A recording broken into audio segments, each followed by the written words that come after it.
So last night, I was looking online and saw a headline saying that Nora Ephron was gravely ill, which no one had heard anything about.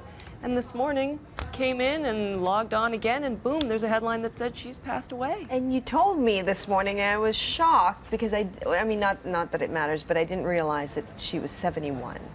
I know. When you've seen her in interviews, which up until quite recently she was still doing, she just looked fantastic. But apparently she died of pneumonia that was associated with leukemia.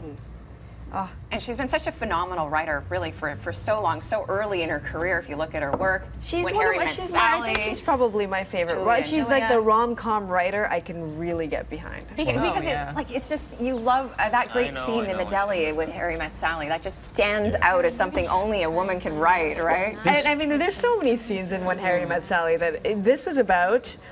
They were fighting, their married couple, they were fighting about the wagon wheel table. Do you remember that? Yeah, Bruno Kirby's wagon wheel coffee Put that table. out on the curb.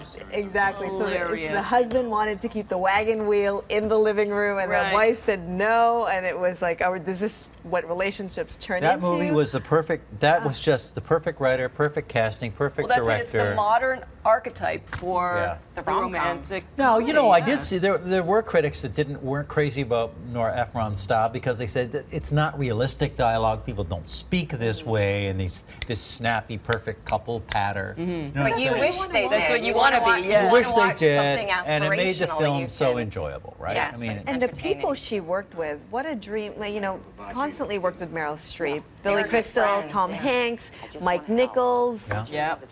Sleepless in Seattle, another one that just would reel you in.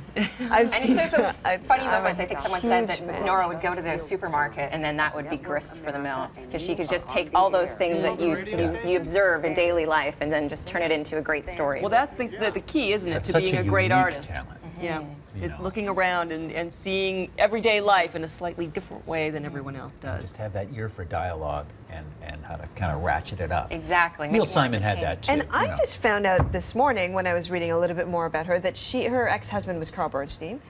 Right. And that he cheated on her, and so that became sort of the plot line for the movie with Meryl Streep. Heartburn.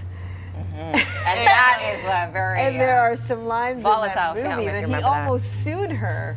Oh, really? Yeah. Just amazing film. Silkwood was another one of her films. So certainly And Julie and Julia. Julie and Julia, Julia. which was a big success recently. You Got Mail. A huge talent that will be missed. So Nora Ephron has passed away at the age of 71.